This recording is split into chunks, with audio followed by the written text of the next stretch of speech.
जय सिया राम, जय जय सिया राम।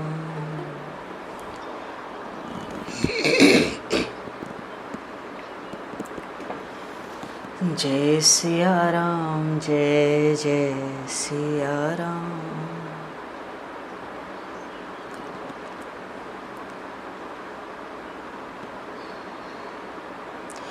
बोलिए सियावर रामचंद्र भगवान की जय। हरि शरणम।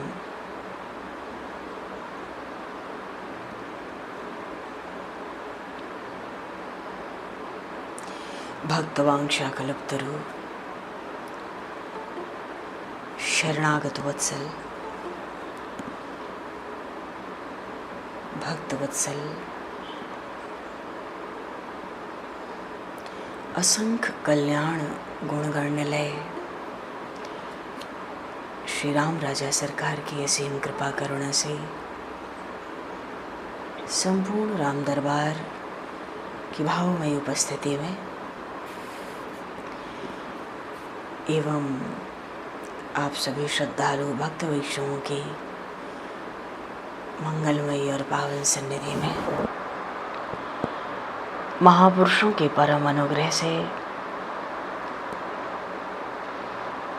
श्री भागवत जी की कथा का श्रवण लाभ सत्संग के माध्यम से हम सभी को प्राप्त होने जा रहा है। सर्वप्रथम आप सभी भक्तजनों के श्री चरणों में भगवत भाव से सादर वंदन, सादर नमन। आप सभी को यथायोग्य जय सिया राम, जय श्री गुरु महाराज, जय जय श्री राधे, हरि शरणम।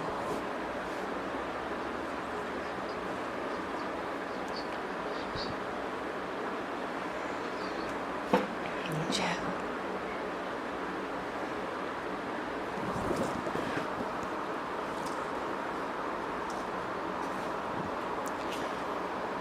जय सिया राम।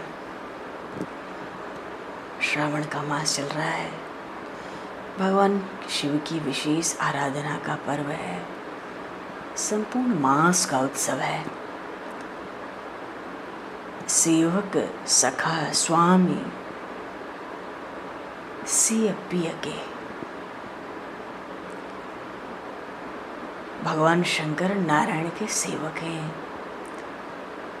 भगवान श्री रामचंद्र के भी सेवक हैं। उनके क्योंकि सगुण रूप से ब्रह्म आया तो सेवक भी हैं, उनके सखा भी हैं और प्रभु श्री राम के स्वामी भी हैं।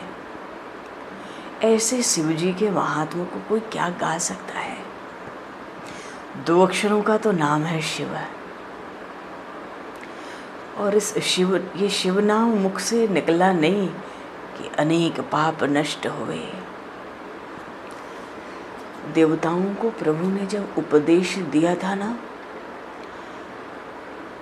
तो कहा था कि शिव जी में और मुझ में कोई भेद नहीं है। भक्त और भगवान भीतर से एक ही होते हैं। जब प्रभु श्री राम ने रामेश्वरम जी की स्थापना की, तब ऋषियों ने भगवान श्री रामचंद्र जी से पूछा कि महाराज रामेश्वर का अर्थ समझाइए। तब प्रभु श्री राम ने कहा, बड़ी सरलता से अर्थ किया, राम के जो ईश्वर हैं वे रामेश्वर हैं। शिव मेरे स्वामी हैं, मैं उनकी पूजा करता हूँ। राम जी ने तो ऐसा अर्थ कर दिया रामेश्वर का, पर भगवान शंकर को ये अर्थ पसंद नहीं आया। शिव जी महाराज प्रकट हुए, तुरंत कहने लगे, नहीं नहीं, ऐसा नहीं है। रामेश्वर का अर्थ है रामः ईश्वरः अस्य सः रामेश्वरः। राम है ईश्वर जिसके, ये रामेश्वर का अर्थ है। राम है ईश्वर जिसके, और मैं तो राम का दास हूँ। श्री राम मेरे स्वामी हैं। मैं सारा दिन राम नाम का जप करता हूँ। अब ऋषि लोग बड़े बड़े आए, वो किसकी बात माने, प्रभु श्री राम की या उस रामेश्वर से शिवलिंग से प्रकट साक्षात भगवान शिव की। तो ऋषियों ने तो भाई यही निर्णय दिया कि देखो ये राम और शिव एक ही हैं, श्री कृष्ण और शिव एक ही हैं, हरिहर में भेद नहीं मानना चाहिए। क्यों? शिवस्य हृदयम विष्णु, विष्णु हम हृदयम शिवः। श्री हरि और हर में भेद मानने से हमारा कल्याण नहीं होगा। बोलिए श्री शंकर भगवान की जय। चलो जी, हम लोग अपने भागवत की कथा की महिमा पर, भगवान श्रीमद् भागवत महापुराण की जो कथा है इसका गुण गा रहे हैं। अभी कथा आरंभ तो हुई नहीं, हो जाएगी जल्दी जब प्रभु चाहे। पर इस कथा के आरंभ के पहले जैसे किसी तीर्थ में जाते हैं, यदि इस तीर्थ का बराबर महात्मा न सुना जाए तो आधा ही फल होता है। वो आधा फल तब हो जब उस आधे में पूरी निष्ठा हो, पूरा समर्पण हो, पूरी लगन हो, तन्मयता हो। ऐसे ही कथा सुनने के पहले हम जिसकी कथा सुनते हैं उनका गुण गाना चाहिए। क्यों? पहले तो भागवत जी को प्रसन्न करना है। कथा तो उन्हीं की होनी है, वही प्रसन्न नहीं होंगे तो कथा क्या होगी। आप विश्वास मानो, एक अक्षर मुझे नहीं पता है कथा क्या होगी, क्योंकि कथा तो भागवत जी की होनी है। यह है कि उनको प्रसन्न करना चाहिए। राम प्रताप सुमिरी माई। भगवान श्री राम का ऐसा प्रताप है, मच्छर को ब्रह्मा बना दे, ब्रह्मा को मच्छर बना दे, विष को अमृत कर दे, अग्नि को जल कर दे, जल को घी बना दे, जो चाहे कर ले, जड़ को चेतन कर दे, चेतन को जड़ कर दे। ये तो भगवान का प्रताप है। उन्हीं प्रभु के श्री चरणों में कोटि कोटि नमन करते हुए। तो प्रसंग क्या था? सूत जी कह रहे थे कि ये भागवत की कथा, शौनक आदि ऋषियों से कहा, ये भागवत की कथा 7 दिन में परीक्षित जी को कथा सुनकर मुक्ति मिल गई। वही कथा आपको सुनाऊंगा, क्योंकि शौनक आदि ऋषियों ने यही कहा था, कथा तो हमने सूत जी आपसे बहुत सुनी, अब तो जो सार में सार हो वो सुना दो। ऐसा सार सुनाना जैसे संसार आँखों से प्रत्यक्ष दिखलाई पड़ता है, वैसे ही परमात्मा दिखलाई पड़े।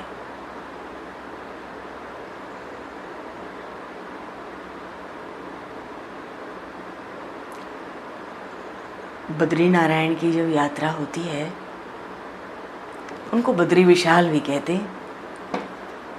तो जब ठाकुर जी की जय बोली जाती है तो बद्री विशाल लाल की जय जरूर बोली जाती है। जिन्होंने यात्रा की है वो जानते हैं, बद्रीनाथ में ठाकुर जी की जय होती है, बद्री विशाल लाल की भी जय होती है। ये विशाल, बद्री विशाल क्यों कहते हैं? क्योंकि विशाल एक राजा थे सूर्यवंश में, उन्होंने तप करके नारायण का दर्शन किया था। भगवान ने कहा कुछ मांगो, तो उन्होंने कहा कि अब आपका दर्शन मिल गया, क्या मांगूं? बस सारा दिन आपके दर्शन करता रहूं, आपके स्वरूप से मेरी दृष्टि दूर न हो। तो प्रभु ने कहा ठीक है, तुम्हारी इच्छा नहीं है पर मेरी इच्छा है, तुम कुछ मांगो। तो उस विशाल राजा ने कहा कि इसी तपोभूमि में, ये विशाल राजा कहाँ पर था? बद्री नारायण में। बद्री नारायण की यात्रा में आता है, बद्री नारायण के पास ही। तो वो विशाल राजा ने यही कहा कि हे बद्री नारायण, ये जो तपोभूमि है अखंड रूप से यहीं विराजो, यहाँ जो आए आप शीघ्र दर्शन दो। तो सबके कल्याण के लिए राजा ने मांगा। देखो जिनका मन विशाल है, हृदय भी विशाल होगा। कई लोगों के पास बड़े बड़े विशाल बंगले हैं पर मन विशाल नहीं है। प्रभु मकान नहीं देखते, प्रभु तो हृदय देखते हैं। जिनका मन विशाल है ना, सुख के रहते सुख भोगना नहीं चाहते। चलो भोग भी लिया प्रारब्ध से तो लालसा नहीं रहती। अरे संत तो परमात्मा का दर्शन चाहता है। हरि शरणम। संत तो परमात्मा का दर्शन चाहता है। तो भगवान खुश हो गए। भगवान नारायण कहे, बेटा देख, तेरा नाम विशाल है, तेरा हृदय भी विशाल है। अब आज से इस क्षेत्र का नाम बद्री विशाल होगा, विशाल क्षेत्र ही होगा। तो ऐसे बद्री नारायण के तीर्थ में बोलिए श्री बद्री नारायण भगवान की जय। प्रेम से जय बोला करो। प्रेम से भगवान की जय जयकार करने से बहुत शक्ति आती है। भगवान की जय जयकार में अद्भुत शक्ति भरी है, दिव्य शक्ति है। तो ऐसे ही बद्रीनारायण के स्थान में ये सनक आदि, ये जो चार हैं, सनक, सनंदन, सनातन और सनत कुमार, ये महापुरुष ब्रह्मा जी के मानस पुत्र हैं। सत्संग करने बैठते हैं, प्राय रहते हैं, मिल जाते हैं। तो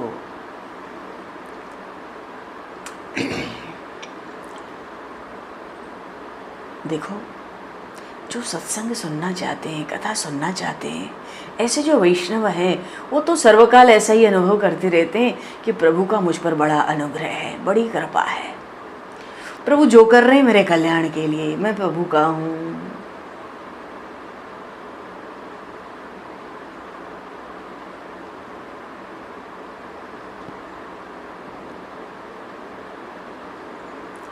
भगवान तो कोई नास्तिक हो ना, उसका भी बुरा नहीं करते, बुरा नहीं मानते, उससे भी प्रेम करते, क्योंकि सब मम प्रिय सब मम उपजाए।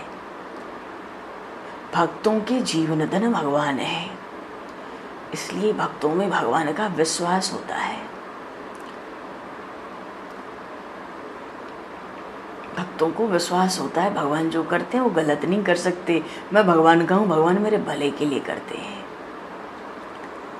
एक बार क्या हुआ, ये चारों ब्रह्मा जी के मानस पुत्र सनकादिक बद्री नारायण क्षेत्र में अपनी मस्ती में बैठे थे। नारद जी आए तो सनत कुमार जी ने पूछा, तुम नारद दिन रात हरिगुणगान करते हो, उदास क्यों? नारद जी ने कहा, मैं तो आनंद में हूँ, मुझे कोई दुख नहीं है। मेरा देश आज दुखी है, उसको देखकर दुख हो रहा है। नारद जी महाराज तो समाज सुधारक संत है ना, वो चाहते हैं सब सुखी हों, कोई किसी की बुराई की इच्छा ना रखे, कोई भूखा ना रहे, सबका कल्याण हो, सब भक्ति करें, सब परमात्मा की शरण में रहे। ऐसी नारद जी की भावना रहती है, इसीलिए वो घूमते रहते हैं।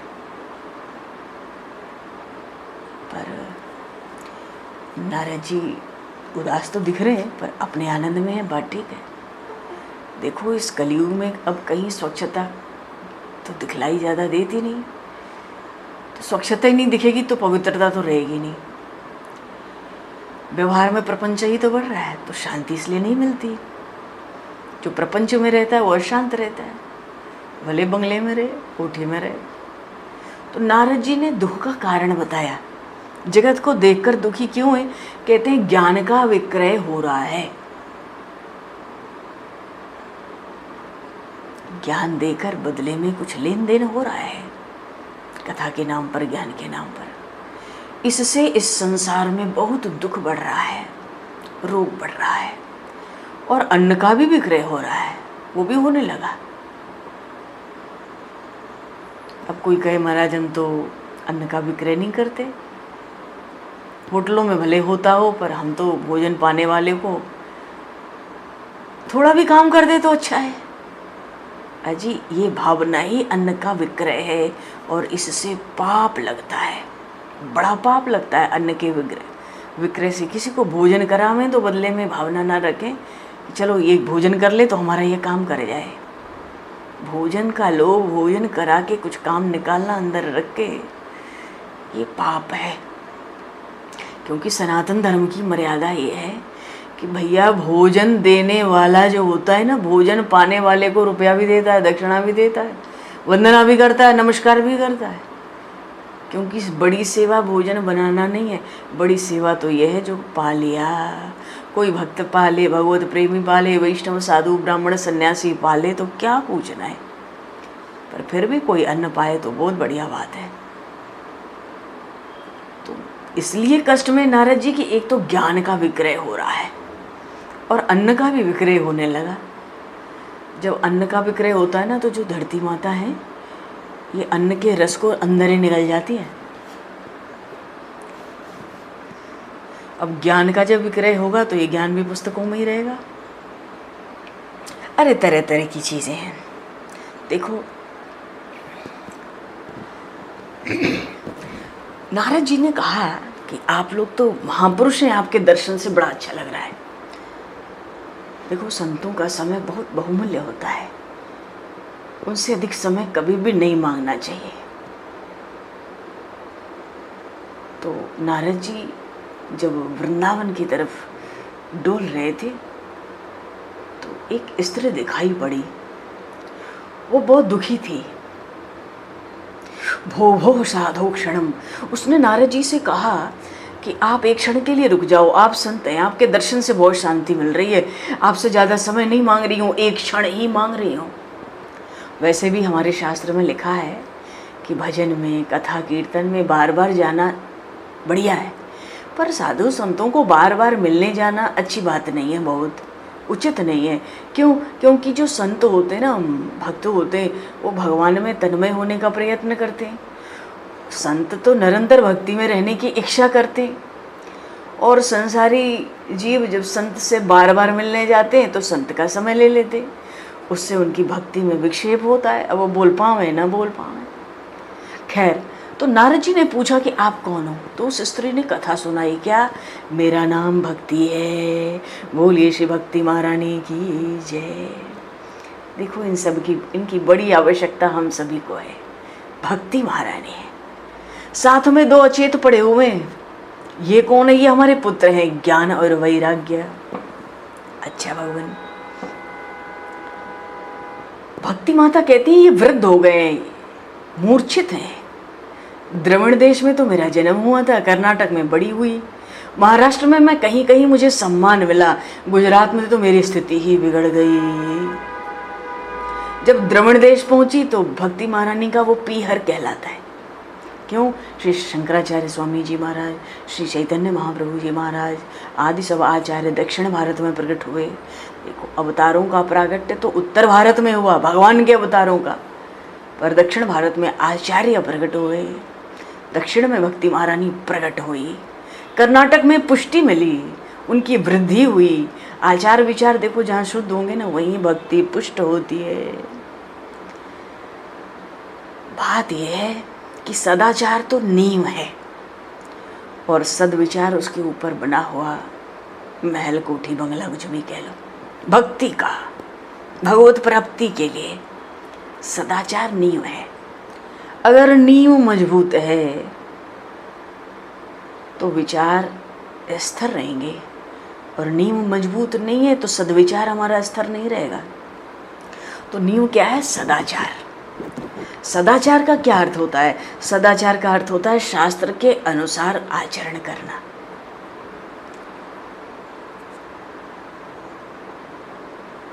अगर हमें अपना मन बुद्धि पवित्र रखने का मन है तो सदाचार को नहीं छोड़ना है, क्योंकि हम सदाचार में रहेंगे तो बुरे विचार आएंगे ही नहीं, सद्विचार ही रहेंगे। क्या करना है क्या नहीं करना है ये अपने मन से हमको नहीं पूछना है, फिर शास्त्र से पूछना है। हम सबका जन्म किसी ऋषि वंश में हुआ है, हमारे गोत्र ऋषियों के नाम है, हम और किसी की नकल क्यों करें? जहाँ सदाचार नहीं है वहाँ सद्विचार भी स्थिर नहीं रहेगा। आचार और विचार दोनों शुद्ध हो तब भक्ति पुष्ट होती है। तो भक्ति महारानी कहती है, देखो गुजरात में तो आके मैं बूढ़ी हो गई। जिन गुज्जर धर पावन कियो, नरसिंह मेहता जी का जब प्रागट्य हुआ तब गुजरात की धरती भक्ति से परिपूर्ण हुई। अरे नरसिंह मेहता जी के काल में भी कोई नहीं चाहता था भक्ति सुनना, वैष्णव होना, तिलक कंठी धारण करना, भगवान का नाम लेना, कोई नहीं चाहता। इसलिए भक्ति महारानी नारद जी से कहती हैं कि गुजरात में तो मैं बूढ़ी हो गई। अब जो कलयुग आया तो और स्थिति बिगड़ गई। क्यों? भोग बढ़ गया, काम सुख बढ़ गया, शरीर सुख का भाव बढ़ गया, अर्थ प्रधानता हो गई, काम की प्रधानता हो गई। तो भक्ति कहाँ बची? वो तो छिन्न भिन्न हो गई ना, वो तो छिन्न भिन्न हो जाएगी। अच्छा, ये सब देखकर ऐसा भी लगता है मानो अपने ही जीवन की कथा चल रही हो। मनुष्य के जीवन में अब काम सुख प्रमुख है, पैसा प्रधान है। सुखी होने के लिए तो पैसा चाहिए तरह तरह से, नहीं तो भगवान ने तो जीव को जीवन दिया है, पेट वो दे भरता है, अन्न और वस्त्र तो प्रारब्ध के अधीन है, और उससे ज़्यादा आवश्यकता ही क्या है? शरीर की रक्षा हो गई, प्राणी की रक्षा हो गई, बाकी तो प्रारब्ध से जीव कर्म करता है। पर एक बात है, एक होती है आवश्यकता, एक है इच्छा कामना। ये इच्छा और कामना चाहना को तो छोड़ दें, आवश्यकता कम से कम इतना अभ्यास हम लोग आरंभ कर दें कि इच्छा करना कामना करना छोड़ दें, आवश्यकता पर ध्यान दें कि आवश्यकता क्या है वो पूरी होती चले। अब इस कलयुग में ज्ञान वैराग्य की तो किसी को जरूरत ही नहीं है, शांति के बारे में सोचना नहीं है, कौन है कहाँ से है क्या करना है, इसीलिए तो ज्ञान वैराग्य मूर्छित पड़े। हाँ, भक्ति महारानी कहती हैं कि वृंदावन में आकर पुनः नवयुवती हो गई हूँ। बूढ़ी तो ये भी हो गई थी गुजरात में, वृंदावन में आके तो तरुण हो गई, पर ये ज्ञान वैराग्य अभी भी मूर्छित और बूढ़े पड़े हैं। नारद जी ने आश्वासन दिया, चल भाई ठीक है, मैं कुछ उपाय सोच रहा हूँ, कुछ करूँगा। उनको लगा नारद जी को कि ज्ञान वैराग्य के साथ भक्ति को जगाऊंगा, भक्ति का प्रचार करूंगा। अब कलयुग में लोप हो रही है, प्रचार करूंगा। तो नारद जी क्या किए, इस ज्ञान वैराग्य को जागृत करने के लिए तो पहले वेदों का अनेक तरह से पारायण किए, खूब गीता पाठ किए। ज्ञान वैराग्य तो सबके भीतर है, सबके भीतर भक्ति का बीज भी पड़ा हुआ है। इस संसार में जगत में कोई अभक्त हो ही नहीं सकता। कोई कहे हम तो नास्तिक हैं, ईश्वर में श्रद्धा नहीं है, वो भी भक्त है। सबके हृदय में सूक्ष्म भक्ति पड़ी है। जब दुख होता है तो हे भगवान, भगवान का स्मरण करते, प्रार्थना करते, भीतर भीतर, भले बाहर न दिखावें। तो भीतर भीतर भक्ति रहे और हम उसका अनादर करें, हम भक्त नहीं, हम भगवान को नहीं मानते, तो भक्ति तो छिन्न भिन्न होती है। अच्छा, वेदांत का अध्ययन करो तो पाप भस्म होते हैं, मन निर्मल होता है। वेद का अध्ययन करो तो अर्थ जल्दी समझ नहीं आता, भाषा बहुत कठिन है, अर्थ भी बहुत गूढ़ है। अच्छा, वेद का अध्ययन करो तो कभी कभी ज्ञान वैराग्य जग जाता है, फिर हम जहाँ संसार में प्रवृत्ति में गए मूर्छित हो जाते, ज्ञान वैराग्य हमारे भी। कभी कभी ऐसे मनुष्य जीवन में हमारे प्रसंग आते हैं कि हमें ज्ञान वैराग्य जागृत हो जाता है। कोई अंतिम यात्रा में जा रहा हो, शमशान में भी वैराग्य जागृत होता है। कोई लोग तो चाय शमशान में भी जाके चाय मंगवा कर पीते। शमशान में वैराग्य जागृत होता है, ये पक्की बात है, ये हमारे ग्रंथों में लिखा है। इस वैराग्य को कहा गया ना शमशान वैराग्य। फिर मूर्छा आ जाती है प्रवृत्ति में, संसार में प्रवेश करते ही, जगत में, प्रपंच में दुखी हो जाते हैं, धीरे धीरे चला जाता है। तो हैं तो ये तीन तत्व हम सब में। अच्छा, बहुत प्रयास किया नारद जी ने, पर ज्ञान और वैराग्य न गीता पाठ से उठे न वेद पाठ से उठे। अब क्या करें, सफलता नहीं मिली, और भी बड़े उपाय किए। तब भगवान ने आकाशवाणी की, नारद जी से कहा, अजी अपनी इच्छा के अनुसार किसी संत से पूछकर उनकी आज्ञा के अनुसार कोई सत्कर्म कर लो। कितनी विलक्षण बात भगवान ने कही कि जो इच्छा हो, जो चाहते हो मानो करना, किसी संत से पूछ लो, उसकी आज्ञा के अनुसार जो वो बताए वो करो। अनुभव का ज्ञान तो किसी पुस्तक में नहीं मिलता ना। तो जीवन में जब साधन करें तो निश्चित रूप से किसी न किसी आज्ञा से साधन करें, उसका भी बल मिलता है। जिसकी आज्ञा हो जाएगी ये करो, उसका कुछ पुण्य तो जीव को मिल ही जाता है। तो ये सारी बातें सनत कुमार जी को, उन चारों भाइयों को सुनाया नारद जी ने कि इसलिए थोड़ा सा चेहरा उदास दिख रहा है, पर मैं तो आनंद में हूँ, मैं तो भला चाहता हूँ सबका। तो सनत कुमार जी ने कहा कि आप भागवत की कथा कीजिए ना, आपकी इच्छा पूरी हो जाएगी, ज्ञान वैराग्य भक्ति सब जागृत हो जाएंगे। क्यों? ये कथा बड़ी मधुर है, इसका श्रवण कीजिए। अरे ज्ञान वैराग्य भक्ति छोड़ो, इससे प्रेम जागृत होगा, संसार में रुचि खत्म हो जाएगी धीरे धीरे। आपको कुछ करना ही नहीं है, संसार में अरुचि हो जाएगी, पाप भस्म हो जाते हैं, ज्ञान वैराग्य भक्ति सब प्रकट होते हैं। भागवत की कथा ऐसी विलक्षण है, अत्यंत विलक्षण। नारद जी तो बड़े ज्ञानी महात्मा भी है ना। नारद जी ने कहा भागवत में वेद का अर्थ भरा हुआ है, और मैंने तो वेदों के अनेक पारायण किए, पर कोई परिणाम सामने तो आया नहीं ऐसा जो अभी चाहिए। तो सनत कुमारों ने कहा कि देखो, वेद से ही भागवत निकली है। क्यों ये बात इतनी प्रसिद्ध है बोलचाल की भी भाषा में कि प्रथम सुने भागवत भक्त मुख।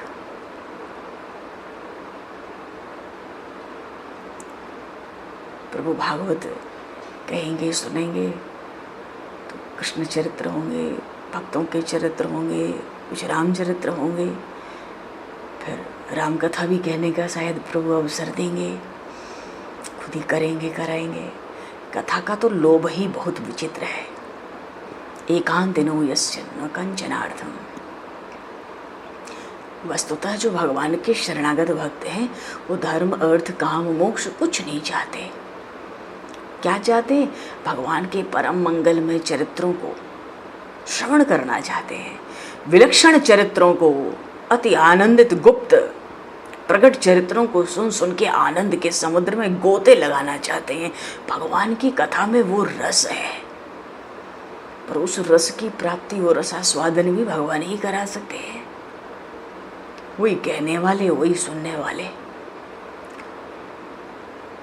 तो प्रथम सुने भागवत भक्त मुख, इस बात के लिए सनत कुमार जी कहते हैं वेद से ही भागवत निकली है। ये बात ठीक है, फिर भी भागवत में वेदों से अधिक दिव्य शक्ति है।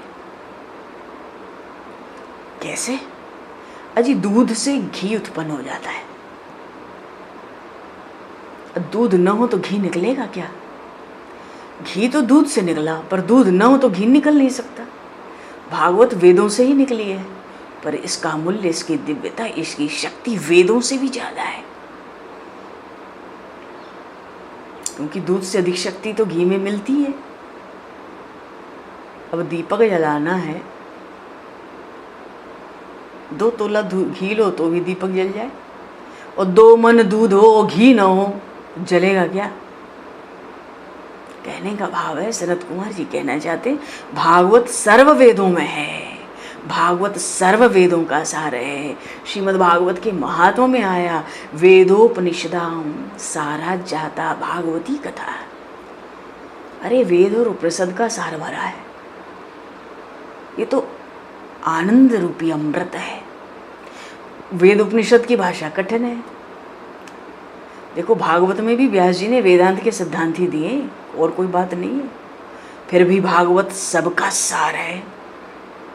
भागवत की कथा ज्ञान वैराग्य भक्ति को बढ़ाने वाली है। सात्विक भाव, देखो सात्विक भाव और पुष्ट होता है जब ऐसी भूमि का हम सेवन करें, गंगा जमुना सरजू का तट हो, नर्मदा कावेरी गोदावरी का तट हो, या ऐसा स्थान हो जहाँ भक्तों ने भजन किया हो, परमात्मा का दर्शन किया हो, सहज भक्ति वहाँ पुष्ट होती है। तो वहाँ तो बद्रीनारायण में गंगा जी का तट है, बोलिए श्री गंगा मैया की जय। गंगा जी का तट है,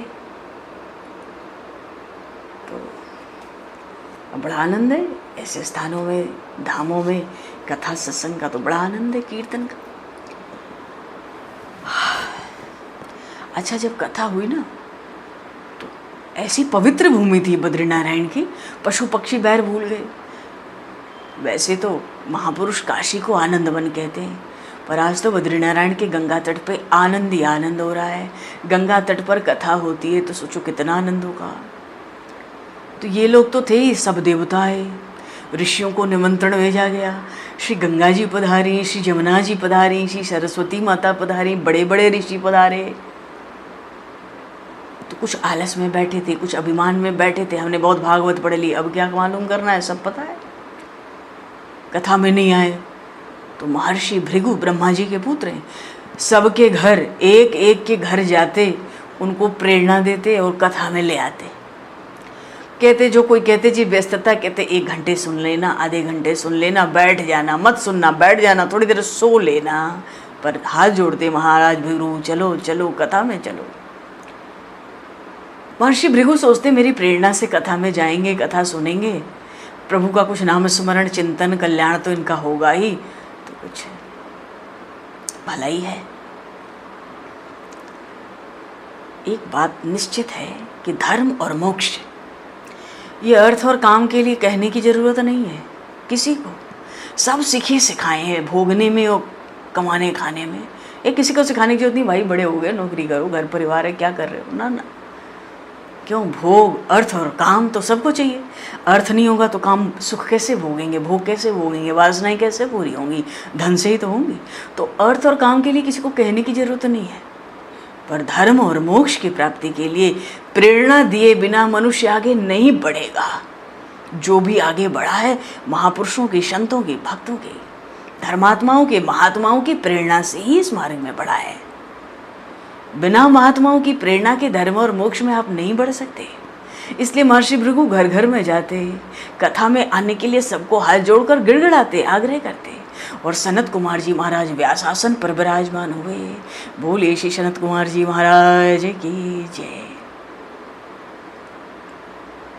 देवर्षि महर्षि सब कथा में बैठे। तो आरंभ में ही कथा में जय जयकार। देखो जो भगवान की जय बोलते ना, उनकी कभी पराजय नहीं होती। हम लोग का जीवन तो युद्ध जैसा है, माया और जीव का युद्ध संसार में चलता है। जो माया है ना, भगवान के जीव को परमात्मा के चरणों से दूर करती है, रोकती है। माया जीव को समझाती है संसार बहुत मीठा है, बड़ा सरस है, तुम कहाँ जाते हो। माया ही जीव को संसार में फंसा कर रखती है। माया की जीत हो जाती है, जीव की पराजय हो जाती है, माया मनुष्य को मार देती है। इसलिए इस माया को पराजित करने के लिए ना बड़े प्रेम से भगवान की जय बोली जय। बोलिए श्रीमद् भागवत महापुराण की जय। श्री राम राजा सरकार की जय। श्री बालकृष्ण लाल की जय। श्री सनत कुमार जी महाराज की जय। जय शब्दो नमः शब्दः श्रीमद् भागवत में आया। जय शब्दो नमः शब्दः। भगवान की जय बोलने से माया पराजित होती है। तो कथा जब आरंभ हुई तो खूब जय जयकार हुआ। तो ज़्यादा जय जयकार में लोग भूल न जाएं, तो व्यास जी ने सबको सावधान किया। देखो भाई, कथा अति मधुर है, इस कथा को प्रेम से सुनना। क्यों प्रेम से क्यों सुनना है? केवल श्रद्धा से नहीं, श्रद्धा के साथ प्रेम से भी सुनना है। श्रद्धा से सत्संग किया जाता है और कथा प्रेम से सुनी जाती है। क्यों? कान से वो परमात्मा, जिन परमात्मा की हम कथा सुनते हैं ना, कान के मार्ग से भीतर आते हैं। ये बात श्री रुक्मिणी महारानी ने भी भगवान श्री कृष्ण से कही थी अपने पत्र में। तो उसी कान से अगर प्रेम से नहीं सुनेंगे तो परमात्मा नहीं आते, और प्रेम से सुनते हैं तो भगवान हमारे भीतर आ जाते हैं कान के मार्ग से। क्यों? हम जिसको सुनते हैं ना वो हमारे भीतर आ जाते हैं, मन में आ जाते हैं। संसार को सुनेंगे तो संसार आ जाएगा, मन में आ जाएगा। इसलिए कहा सनत कुमार जी पहले तो भागवत की महिमा ही कहते हैं। सदा सेव्या श्रीमद् भागवती कथा। अजी इस श्रीमद् भागवत की कथा का तो सदा ही सेवन करना चाहिए, सदा ही सेवन करना चाहिए। क्यों? यस्याः स्मरण मात्रेण हरिश्चित्तम समाश्रयेत्। भागवत के तो श्रवण मात्र से, सुनने मात्र से हृदय में भगवान विराजमान हो जाते हैं। जो भागवत जी का आश्रय लिए वो इस बात को जानते हैं। थोड़ी श्रद्धा से उठ के थोड़ा प्रेम में और आ जाए तो खूब जाने। यस्याः स्मरण मात्रेण हरिश्चित्तम समाश्रयेत्।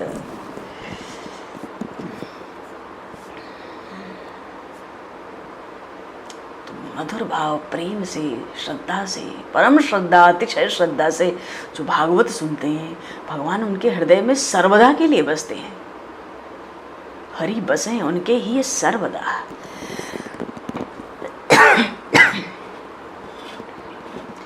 देखो, भक्ति के मार्ग में चलने के लिए आँख और कान दो खास बात है, प्रमुख अंग है। अगर आँख और कान बिगड़ गए ना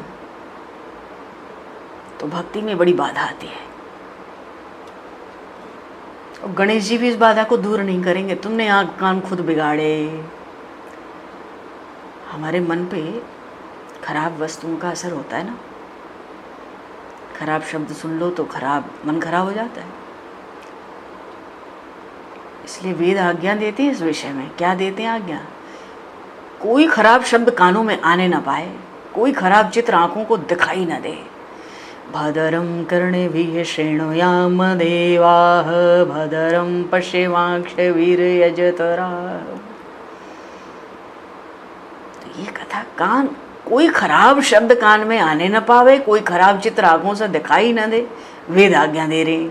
इसलिए ये जो भागवत की कथा है बड़ी मंगलमय है।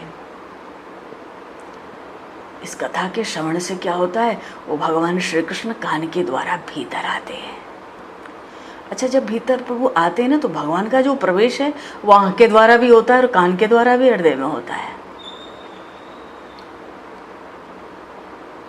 तो जब कथा सुनी जाए भागवत की तो आँखों में तो भगवान का स्वरूप हो, कान पे खूब ध्यान लगाएं तो प्रेम से श्रवण हो, क्योंकि कथा ही बड़ी दिव्य है। भागवत की कथा की महिमा कौन गा सकता है? अच्छा, जब भगवान प्रसंग आता है, जब भगवान श्री कृष्ण अपने धाम पधारे, स्वधाम पधारे, तो उन्होंने अपना दिव्य तेज उद्धव जी की विशेष आग्रह पर अपना दिव्य तेज भागवत जी में रख दिया। तो बात ये हुई कि भगवान स्वधाम पधारे ही नहीं, भगवान के रूप में भागवत जी आज भी पृथ्वी पर विराजमान है। भगवान सबके हृदय में विराजमान है। अरे भगवान तो भागवत जी के एक एक श्लोक में है। ये जो श्रीमद् भागवत महापुराण है ना, ये भगवान नारायण का दिव्य स्वरूप है। तेनेयम वांगमयी मूर्ति, ये प्रत्यक्षा वर्तते हरे है। ये प्रत्यक्ष श्री हरि है।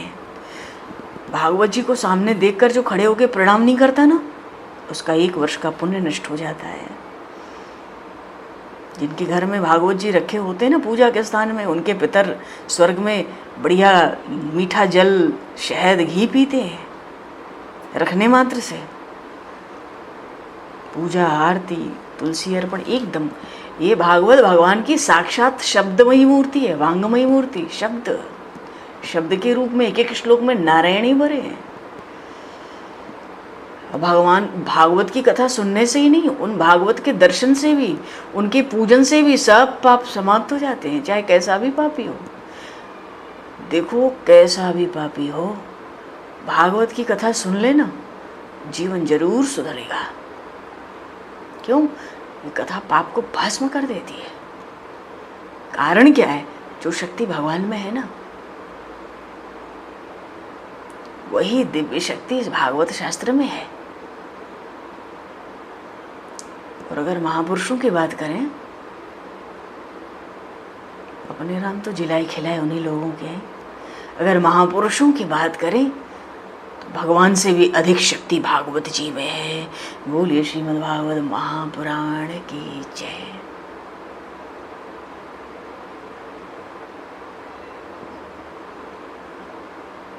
भगवान से अधिक शक्ति का अर्थ क्या है? बहुत से ऐसे भी होते हैं भगवान का दर्शन करके भी अपने जीवन में सुधार नहीं लाते। दुर्योधन ने भी तो भगवान श्री कृष्ण का दर्शन किया, कोई सुधार नहीं हुआ उसमें, भगवान की बात नहीं मानी उसने। ऐसे दुर्योधन के समान और भी जीव हैं, भगवान का दर्शन भी कर लें तो सुधार नहीं होता।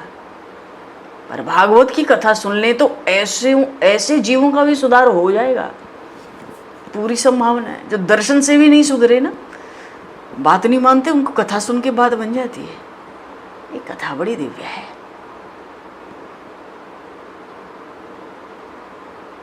जब भगवान श्री कृष्ण अपने साकार विग्रह में वो सगुण ब्रह्म था तो कुछ थोड़े जीव उनकी शरण में गए।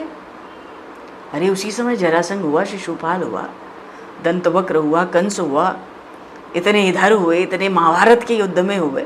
तो भगवान श्री कृष्ण वो सगुण ब्रह्म साक्षात विराजमान है, पर शरण थोड़े लोगों ने ली। तो जो योग्य थे उनका उद्धार प्रभु ने कर दिया, जो योग्य नहीं थे दर्शन भी पाए, सुधार नहीं हुआ। तो भगवान की जो कथा है ना, तो सभी के जीवन का कल्याण करती है।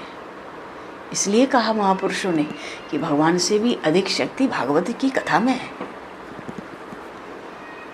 अगर दुर्योधन, रावण जैसे भी, कंस जैसे भी भगवान की कथा सुने होते तो पूरा विश्वास है कि नाम जप करते तो उनका जीवन सुधर गया होता। चाहे कितना बड़ा पापी हो, भागवत की कथा सुनकर अपने पाप तो भस्म कर सकता है। कथा सुनकर, कथा पाप को भस्म कर देती है। पर एक बात थोड़ी ध्यान में रहे तो बड़ा अच्छा हो जाता हमारे जीवन में। वो क्या है कि कथा सुनने के बाद हम इतना निश्चय कर लें अब हम पाप नहीं करेंगे। कथा सुनने के बाद पाप ना करें, नया ना जोड़ें, नहीं तो फिर तो बनते ही चलेंगे, चलते ही चलेंगे। कैसे सुधार होगा?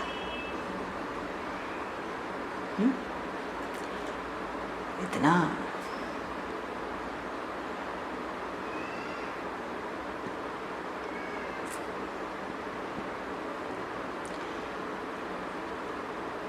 ये तो एक संस्कार पड़ा हुआ है। जाने अनजाने पाप होते रहते हैं शरीरों से हमारे। तो कम से कम जो जाने हुए पाप हैं, हम सोचें हम कथा सुनते हैं, अब हम पाप नहीं करेंगे, बस सत्कर्म का आचरण करेंगे। सत्कर्म के आचरण में भी बहुत झगड़ा है। झगड़ा तो कुछ भी नहीं है, पर आज के समय झगड़ा हो गया है।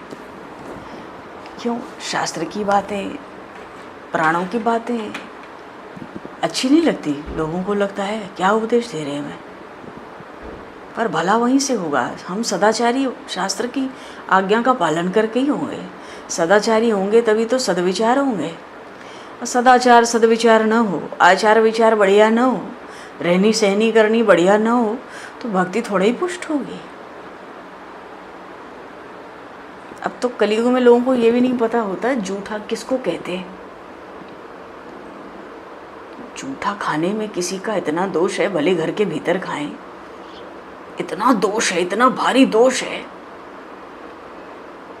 पतिव्रता स्त्री अपने पति की थाली में खा सकती है, खाती है, बिना खाए रह नहीं सकती। पतिव्रता। अब तो कलयुग में जाओ तो भगवान, अब पृथ्वी तो वेरों से खाली नहीं है, कहीं कोई होंगी, कोई जरूर होंगी। और तो कहीं किसी का जूठा खाने पीने को कुछ लिखा नहीं, पर आज पता ही नहीं जूठा क्या होता है। तो आचार विचार तो खत्म ही हो गया ना। इस बाहर की संस्कृतियों ने जो आकर मिल गई इस भारतीय संस्कृति में, और मिलती ही जा रही हैं, जिनका प्रभाव दिन प्रतिदिन बढ़ता ही जा रहा है, उससे हमारे आचार विचार लुप्त हो गए। आचार गया तो सदाचरण नहीं रहा, विचार गया तो सदविचार नहीं बचे, भक्ति तो छिन्न भिन्न हो ही गई। नारद जी तो भक्ति ज्ञान वैराग्य सबको जागृत करना चाहते। सनत कुमार जी कहते तू चिंता मत कर, भक्ति ज्ञान वैराग्य तू जागृत करना चाहता है, ये तो हम कर देंगे, साथ में प्रेम को भी जागृत करेंगे। बोलिए श्रीमद् भागवत महापुराण की जय। श्री सनत कुमार जी महाराज की जय।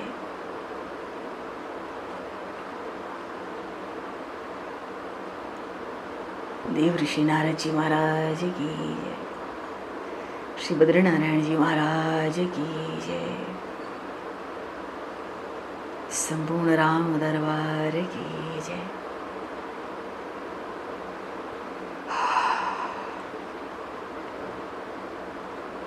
सब संतन की जय, सब भक्तन की जय, सद्गुरुदेव भगवान की जय।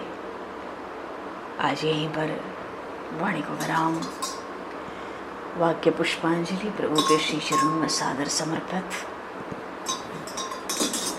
और आप सभी को भी यथा योग्य जय सिया राम, जय श्री गुरु महाराज जी की जय, जय श्री राधे हरि शरण। जय श्री गुरु महाराज जी की जय। जय श्री राम, जय जय श्री राम, जय जय श्री गुरु महाराज।